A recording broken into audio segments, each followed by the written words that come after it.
Kaya ko to. Nung video ni Walter, wait lang, sakit talaga. Kakakyat lang namin nung pag-alis ni Boy. Ay, hindi mo lagi ka na. Oo. Isa naman kayo, Chase. Pag uwi mo, di ba, umakyat na kami. Tapos, inaayos ka na. Sabi ko, shading na kasi yun eh. Unang sundot ko ng gano'n. Ang yung mas gusto ko shading kaysa sa Dito lighting. kasi. Dapat talay-talay na eh. Masakit pa nga lighting, di ba? Kasi lighting, dahan-dahan. Pito nga lang yung karayon na ginamit ko sa kanya. Pito lang.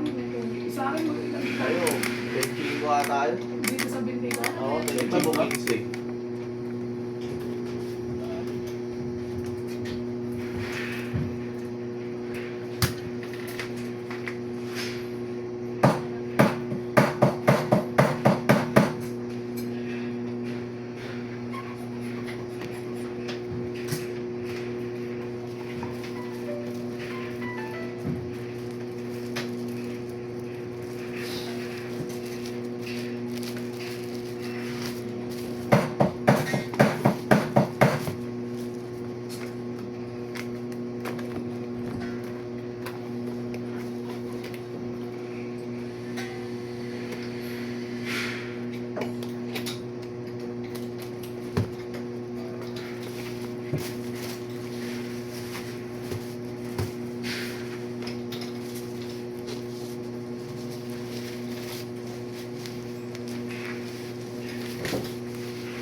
Mm-hmm.